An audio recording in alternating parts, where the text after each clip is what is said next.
Պարմանության ինչ արձագանք եղավ պարմանների կողմից եւ վեհափառի հետ կապած հարցի ժամանակ տեղից հորացիք, ասացիք ամոթը դավաճան վարչապետ ունենալն է։ Չեմ ես իրանց արձագանքին ակնկալիք չունեմ։ Իմ կարծիքը բարձրացան ասացի ոնց որ միշտ էլ ասել ենք։ Պարոն Մանուկյան, դա արժեքաննակարգ օրենքի խախտում է, ավելի ճիշտ բարեվարկության նորմերի խախտում է։ Այդ բարեվարկության նորմերը գիտեք գողական պրագոնա որ հիմա բոլորը ցենց ձերքերս դնում եք սեղանի նստում։ Չէ, դե բարեվարկության նորմ չկա։ Բայց եթե օրինակ Այդ բարեվարկությունը մանկապարտեզում են սովորեցնում։ Մանկապարտեզում են սովորեցնում բարեկրթություն, բարեվարկություն։ Հետո մարդիկ քիչ-քիչ այդ բարեվարկությունը կամ ունենում են կամ չի ունենում։ Պիղծ վեհափառ որ կոչի։ Դե բան է։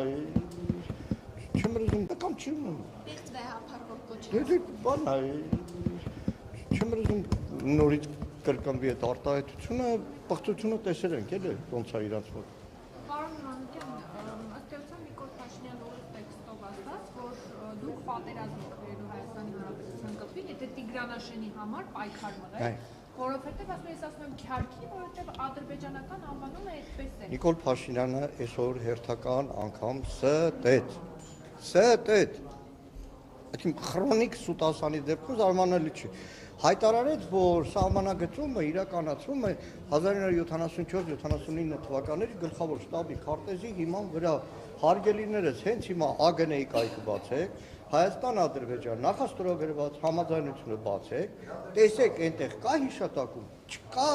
եւ ավելին դες ասեմ, մենք որ ծանոթանում ենք փաստաթղթի, իսկ սկզբանե հայկական կողմը առաջարկել էր Ադրբեջանին, որ այդ համաձայնագրի մեջ ամերագրվի գլխավոր շտաբի քարտեզ։ Ադրբեջանը մերժել է, դրանից հետո հայերը վիզները տրած, ինչ որ Ադրբեջանը մերժել է, հայերը վիզները տրած հանել են այդ նախագծին։ Երկրորդը սահմանագծման, սահմանազատման համատեղ հանձնաժողովների աշխատակարգը նայեք, այնտեղ չկա հիշատակում գլխավոր շտաբի քարտեզներ, այնտեղ ընդհանրական տարբեր քարտեզների մասին է, բայց այն օր ազգային ժողովի ամբիոնից բացատրել եմ Տիգրանաշենը 90 թվականի հունվարի 15-ին խորհրդային Հայաստանի տարածքում է եղել, դեռ ավելին 1926 թվականի քարտեզով էլ է խորհրդային Հայաստանի կազմում եղել։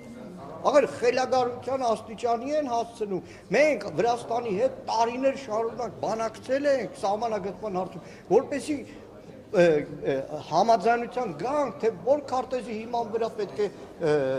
սահմանագծում, սահմանազատումը տեղի ունենա։ Բայց պայքարելու եք, որ Տիգրանաշենը չտան հիմա, մենք հասկանանք, պայքարելու եք, թե չէ։ Կարծում եմ Հայաստանի Հանրապետության ցանկացած մետր քառակուսամը պայքարը բոլոր քաղաքացիների պարտքն է, առաջին հերթին մեր պարտքն է։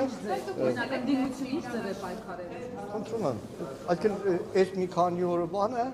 պայքարի ծիծեռնակներն են։ Այս մի քանի օր առաջին օրվանից Տիգրանաշենի մասին բարձրաձայնումը այդ պայքարի ծիծեռնակներն Պարոն Մանուկյան, իսկ դուք Տիգրանաշենցիներին Նայեք, ես դիմում եմ բոլոր լրագրողներին, դիմում եմ բոլոր ընդդիմադիր գործիչներին, մի արեք դա ամբարով բան է, մի արեք, Տիգրանաշենցու շուրթերով հայ ժողովրդին մի համոզեք, որ Տիգրանաշենը պետք է վերադարձի, որտեղ Տիգրանաշենը իմ ապագա թոռանն է, ձերն է, ամբողջ Հայաստանի Հանրապետությանն է, Տիգրանաշենցին չի որ որոշում իր գյուղը Հայաստանի Հանրապետության մաս է, թե չէ։ Ուր ենք ուզում հասցնենք մեր երկիրը, բզիկ ամեն մեկը իր տունը կարա փոխհատուցով հիման վրա տա Ադրբեջանի, թե ոչ։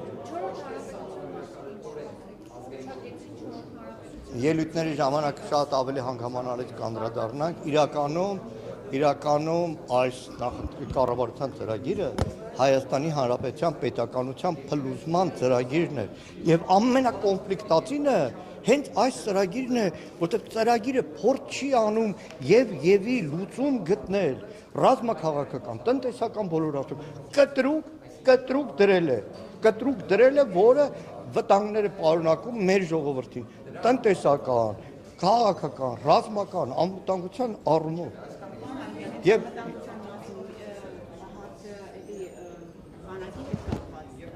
վերջին հաստատականից Փաշինյանը ասաց, որ վճռական եւ արմատական քայլեր են անելու բանակում մահերի հետ կապված։ Նախ ձեր գնահատականն եմ ուզում լսել, այս մեկ ամսվա ընթացքում այդ մահերի հետ կապված, սպանությունների հետ կապված, ինչու է դա լինում։ Տաղանդավորագույն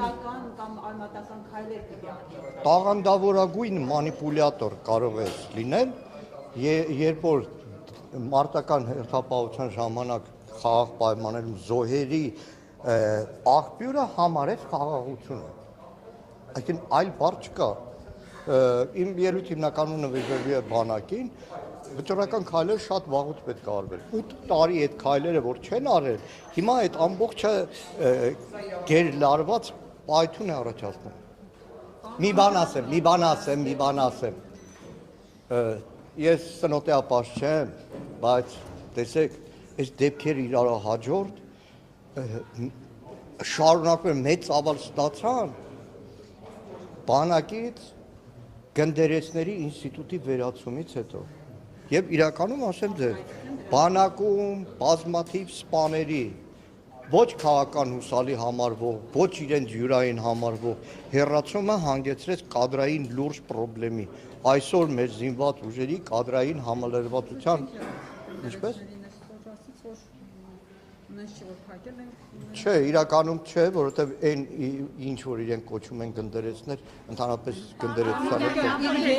եւս տեղի ունեցել խաղաղ պայմանների։ Լավ, պատասխան եք Ռուզանի հարցին։ Արդյոք քրեական ենթամշակույթի հետ կապված այդ որ Փաշինյանը միշտ ասում է, դա է պատճառը, որ բանակում ամեն դեպքում սպանությունները, պարբերականությունը չի դադարում։ Չէ, իրականում տեսեք, շատ տարբեր հանգամանքներ կան, բայց այս իշխանությունը նախկինների ժամանակվա գործելավոճը որդեգրելով փորձում է ամեն ինչ որ տեղի է ունենում բանակում համարել հասարակության հայլի։ Դեռ Սերյան Օհանյանը 13 թվականին պաշտպանության նախարար արգելել է բանակը հասարակության հայլի ձևակերպումը, որովհետև բանակը ինքը լրիվ ուրիշ օրգանիզմ է, ուրիշ կարգապահություն է, բայց երբ որ դու այսպես ասեմ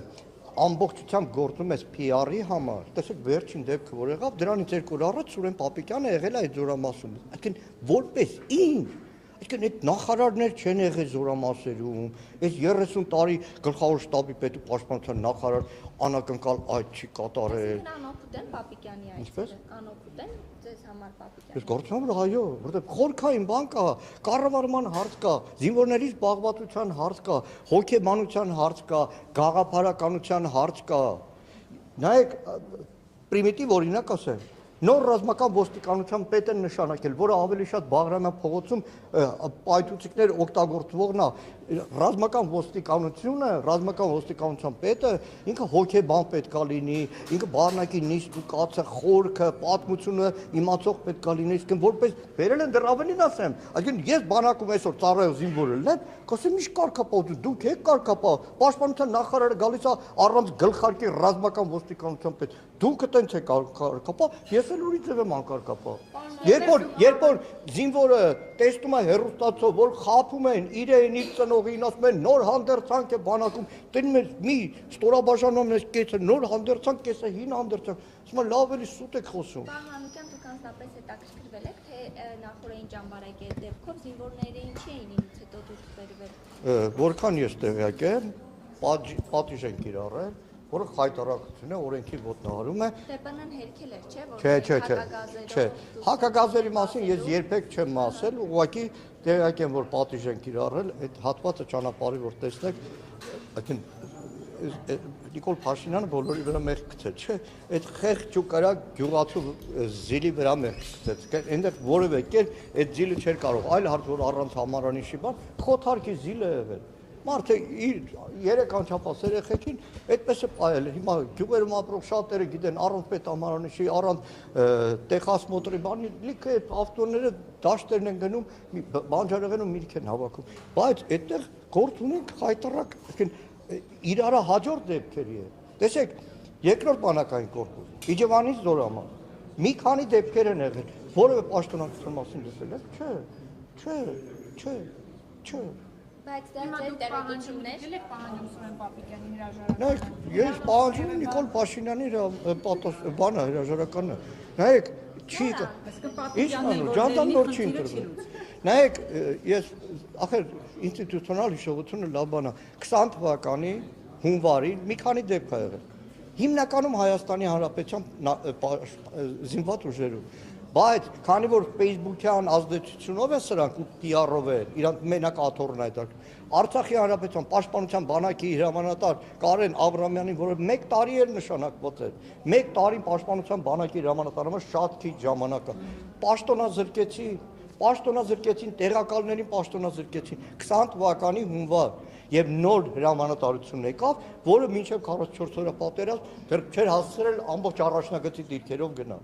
Այսինքն իրենց ամբողջ ուշք ու միտքը PR-ն է։ Իսկ այդ հայրենիքի բանի հետ կապված պաշտպանության նախարարությանը առաջարկ ներկայացրել են, բայց հրապարակային չեն։ Ազատել աշխատանքից Մելիքսետ Պողոսյանին, Ռազմիկ Պետրոսյանին ինչպես եք գնահատում։ Չի էլ հետաքրքրում, այսինքն ինչ են խորհուրդ տալիս, որ հիմա էլ ինչ անեն։ Բայց այստեղ կրկնում եմ։ Վարդանյանի մասով էլ եք նույնպես եկել պաշտպանության բանակի վերջին։ Հաշվի առնելով, որ Կամո Վարդանյանը երկար տարիներ նաև ծառայել է եղբորս հետ, զրկմնով նրա մասին որ ասել։ Պարոն Մամիկյան, իսկ ինչ կասեք Փաշինյանի ելույթի այն հատվածի մասին, երբ ասաց, որ թվարկելով այսպես խնդիրները, ասաց անհետ կորածներից, գերիների խնդրից անդին ավելի կարևոր է սոցիալ-հոգեբանական հարցը լուծել Ադրբեջանի հետ։ Ուղղակի եթերում ենք, բարեկրթությունը թույլ չի տալիս։ Շնորհակալ եմ։ Ներողություն եք հարցերից, բայց ճիշտ է զինվորներին պատժել Ոչ,